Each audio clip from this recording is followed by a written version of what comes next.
G'day everybody, how you going today? It is so good to see you. I do hope you are super well. Please don't panic. This is why I have the safety cones out today because yes, this is a Canon camera here on the desk. I didn't want to start a riot, just stay behind the cones.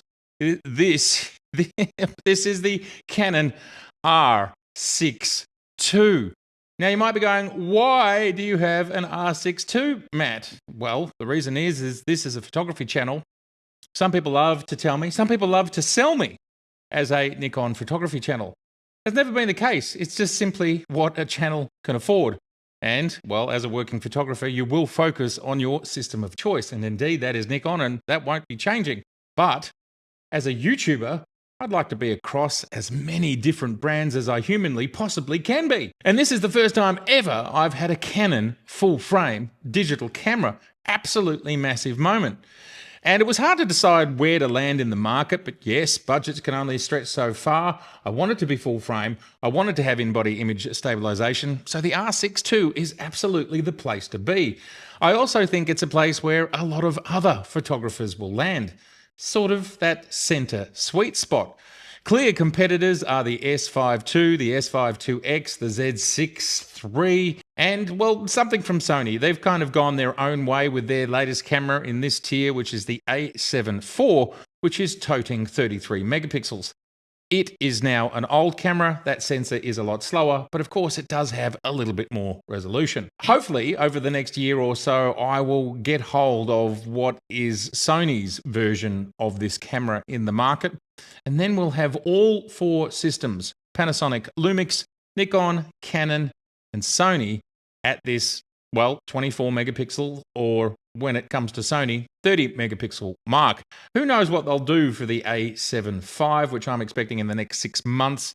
My guess is they won't go backwards with resolution, but I don't think they'll go forwards either, because that'll get too close to the A1II or the A1, which is still for sale. Most likely, it will be a faster 33 megapixel sensor, or maybe not. Maybe it won't be faster, just like the A1II didn't appear to get any faster. But back to the Canon. Why are we here today? Well, we've got the RF, we've got the 50mm 1.8, as we can see here. I have 50mm 1.8s in Nikon and in Panasonic Lumix.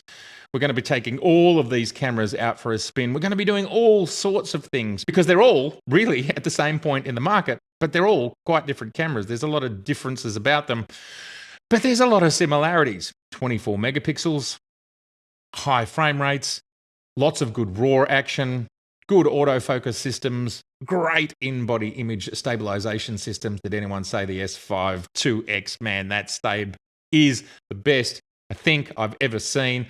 Unbelievable, closely followed by the Z6 III. But I might find out that the R6II has got something to give. Don't know yet.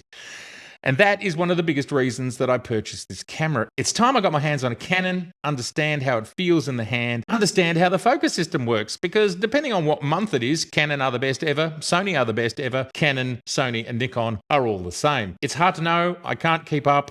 For a photographer like me and most of us at this point in time, autofocus systems have reached a level where it is extraordinary for all of us, and we don't have to do anything. We just compose and choose bird, train, plane, person, eye, face, bug, cat, I don't know, fire hydrant, detect, and bang, it'll get it. It'll do it.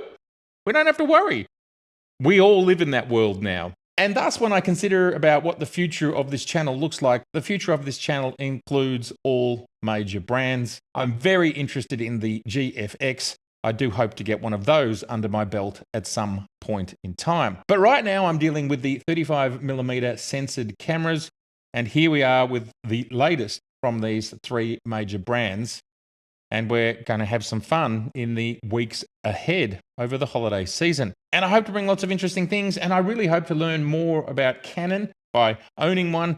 And I really hope that Canon users out there share their great information with me and the rest of the world, because it is easy for us to get caught up in the worlds that we are in. And for me, it has been mostly Nikon and Sony, with a little bit of Panasonic Lumix, a little bit of Fuji, and, well, Canon. I haven't bought a Canon camera since the pocket camera that I owned, and that was probably in the late 2000s, the 2000s and zeros. I think something like maybe 2008, 9, somewhere around there. I got maybe an S80 or an S90. There was another camera as well, because at the time I felt that Canon made the best pocket cameras back then, about, around 20 years ago. I looked at the Nikon ones and I went with the Canon ones. So I've always gone for the best tool for my use case, for me. And that is all that any of us should do. We don't need to worry about brand. We don't need to worry about anything else. What we need, what we want, what we should try and aim for is the best tool that we can afford, whatever that might be, for our use case. And that should inform us. And then I suppose it's logical that once we invest in a few lenses, we are then kind of invested in a particular brand. And that makes perfect sense. That's completely fine. But that is a perfectly logical reason to be loyal. You're not being a fanboy. You're actually just being pragmatic about the fact of the investment that you've made in the past. And all of us, we're in the same boat. We make investments, and then by way of that investment, that's where we are. That's what we have to believe in, and that's the direction that we go in. And for a YouTube channel, it's a little bit different, because we want to understand as much about the market as we can within our financial constraints. I might just share that I did have to sell one of my D850s to get hold of this little beauty. But the reality is, once the Z7 arrived, my two D850s started gathering dust. And I have never turned back to DSLR from mirrorless since that day. And considering I bought them late 2017 and the Z7 arrived late 2018, my cameras were in near new condition. So I traded one of them to get me, well, a chunk of this. And I really have to thank DigiDirect in Melbourne, if I may. Mark, I'll shout out you for helping me out to make all of this happen, and the changeover price not being too painful. And I want to continue the thank yous with recognizing channel members. This is a group of people who silently provide so much support in the background. What an amazing group of people that span days, weeks, months, and in some cases, actually years of support. You are an amazing and dedicated group of people, supportive people. I look forward to talking about you more, and I look forward to talking with you more. Thank you. In real terms, my channel is still small, and I can assure everyone out there that might think we're rolling in cash. We're not rolling in cash. It's just not the case. And I don't know if this is true or not, but it looks like to me there are more and more photography channels coming onto the scene almost every day. So it's a very competitive space. And when I mean competitive, I don't mean competitive as in YouTubers competing against each other. I mean YouTubers are competing with YouTube just for ad revenue. It's a long journey, and only the very largest channels, and really the only channels that are, if you look at the channels that are probably financial, they actually make a full-time living out of it, they'll either be selling lots of courses, lots of color presets, or they'll be sponsored by something like Storyblocks or Squarespace or that sort of thing. Those are the channels which are actually full-time surviving off YouTube and everything around it. If you don't have that sort of stuff, it's a different ball game. You've got to moonlight as something else on the side, whether it's a photographer, a filmmaker, a coffee maker, a street sweeper, an Uber driver. Doesn't really matter. Don't worry. No one's making their fortune here right now on a channel that I reckon something like sub 200, 250,000 subscribers at this point in time. I used to think it was 100,000. The world has changed. Can anyone say TikTok? I think that's changed things as well. There are a lot of forces at play. Here we are with the R6, with the Canon. I'm so excited, and I have another video that's going to follow straight after this video, because I just had to tell you all why this is happening and what's going on here first before I dropped into this space a Canon R6 and a brand new, and let me show you. This is a brand new lens for the RF mount. Can you guess what it is? I bet you can't. Unboxings aren't trendy anymore, but this is such a massive first for me that I'm going to do a little bit of an unboxing here with the Canon R6. Let's do it.